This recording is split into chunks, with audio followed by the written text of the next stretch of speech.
পেলাই অহা অক্টোবৰ মাহৰ 2 তাৰিখে আমাৰ যি ঘোষণা কৰিবলৈ তেখেতে ঘোষণা কৰিছে 2 অক্টোবৰত ইতিমধ্যে আমাৰ সমস্যাখিনি তেখেতে সমাধান কৰাৰ যি ঘোষণা কৰিছে তেখেতক সেয়েহে আমি গহপুৰ অথবা বিশ্বনাথ জিলাৰ পৰা সকলো অংগনবাড়ী কৰ্মী সহায়িকাক ধন্যবাদ আৰু কৃতজ্ঞতা জ্ঞাপন কৰিছোঁ।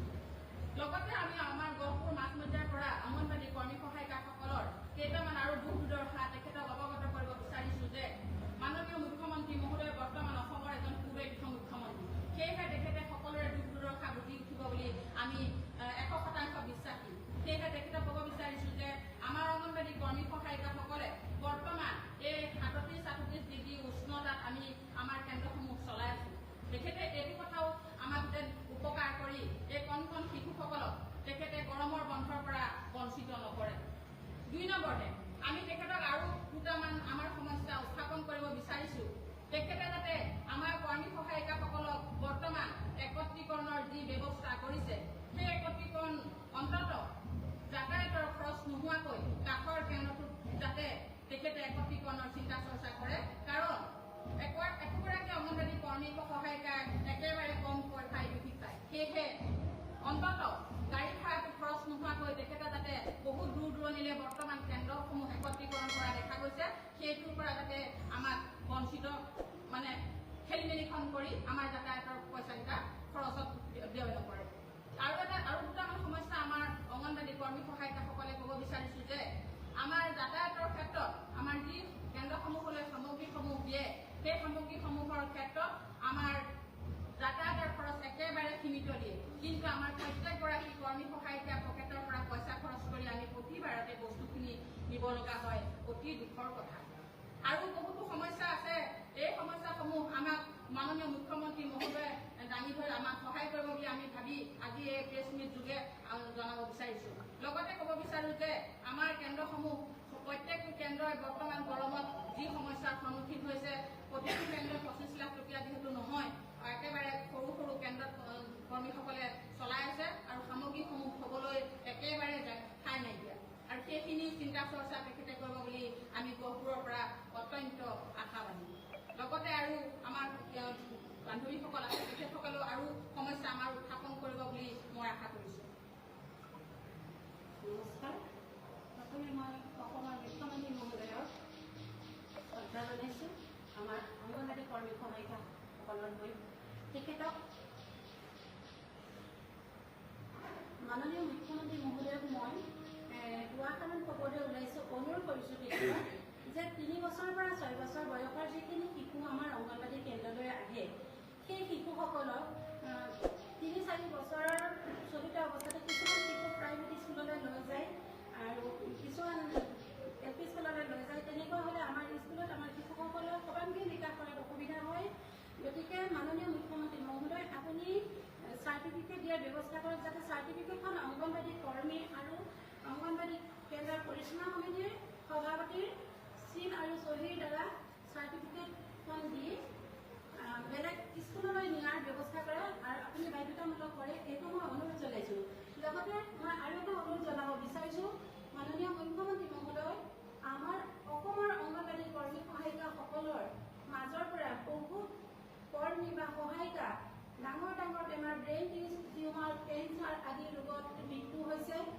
তাৰ কাৰণে আমি বহুত দুখ পাইছোঁ যিহেতু আমাৰ মাননী তিনি নগণ্য এই টকাৰে আমাৰ কৰ্মী সহায়িকাসকলৰ চিকিৎসাৰ অভাৱ হয়। গতিকে যিসকল অংগনবাড়ী কৰ্মী সহায়িকাৰ মৃত্যু হৈছে বা ভৱিষ্যতলৈ তেনেকুৱা হয় সেই পৰিয়ালবৰ্গক আপুনি আপোনাৰ জৰিয়তে 1 লাখ টকাকৈ ৰাইজ সাহায্য দিয়াৰ ব্যৱস্থা কৰক আৰু লগতে আমাৰ অংগনবাড়ী কৰ্মী সহায়িকাৰ ল'ৰা ছোৱালীখিনিৰ শিক্ষিত যি ল'ৰা ছোৱালী আছে তেওঁলোকক নিযুক্তি দিয়াৰ ব্যৱস্থা কৰিব। যিহেতু জানিব পাৰিছোঁ 2004 চনৰ পৰা 17 চনলৈকে যিখিনি কৰ্মচাৰীয়ে অসমত কৰ্মৰত অৱস্থাত মৃত্যু হৈছিলে তেওঁলোকৰ পৰিয়ালক সুপ্ৰিম কোৰ্টে তেওঁৰ পত্নী বা পুত্ৰ কন্যা সন্তানক চাকৰি দিয়াৰ ব্যৱস্থা কৰিছে। গতিকে আমাৰ অংগনবাড়ী কৰ্মী সহায়িকাৰ সন্তানকো তেনেদৰে নিযুক্তি দিয়াৰ ব্যৱস্থা কৰিব বুলি আপোনাক অনুৰোধ জনাইছোঁ।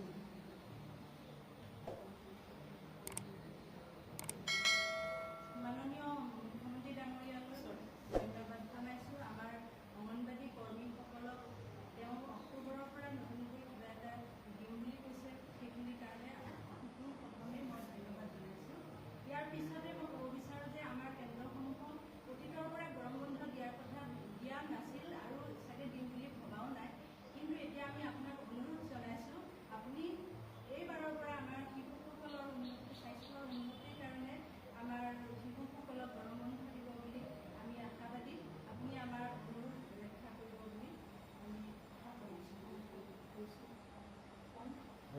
আজি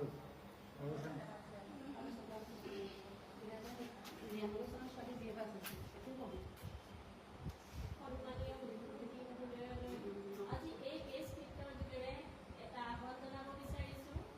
যিহেতু আমি অংগনবাড়ী কৰ্মীসকলে 10-15-20 বছৰ ধৰি শিশুসকলক সেৱা আগবঢ়াই আহিছোঁ। আমাৰ যিহেতু বহুত অভিজ্ঞতা হৈছে, আপোনালোকে বিভিন্ন ধৰণৰ প্ৰশিক্ষণ দি আমাক আগুৱাই নিছে।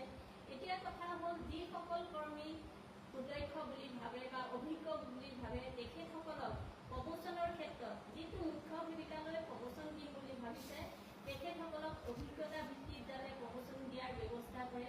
ইয়াত যাতে কোনো ধৰণৰ পৰীক্ষা কথা থাকিব নালাগে বা বিভিন্ন ধৰণৰ যিবিলাক নীতি নিয়ম থাকে সেইবিলাক যাতে নাথাকে, অভিজ্ঞতা চাই প্ৰমোচন দিয়াৰ ব্যৱস্থা কৰিব বুলি মুখ্যমন্ত্ৰী মহোদয়লৈ সৰল প্ৰাৰ্থনা আৰু অনুৰোধ জনাইছোঁ। লগতে আৰু এটা কথা থাকি গৈছে, এই মুহূৰ্তত মই আৰু এটা কথা ক'ব বিচাৰিছোঁ যে যিহেতু আমি দেখিছোঁ ৰান্ধনী বাইদেউসকল আৰু আশা কৰ্মীসকলৰ ক্ষেত্ৰত একেবাৰে নগণ্য পইচা তেখেতে আগবঢ়াইছে, কিন্তু অংগনবাড়ী কৰ্মী সহায়িকাসকলে যাতে কান্দিব লগা নহয়, সেইটো আমি জোৰে প্ৰাৰ্থনা জনাইছোঁ।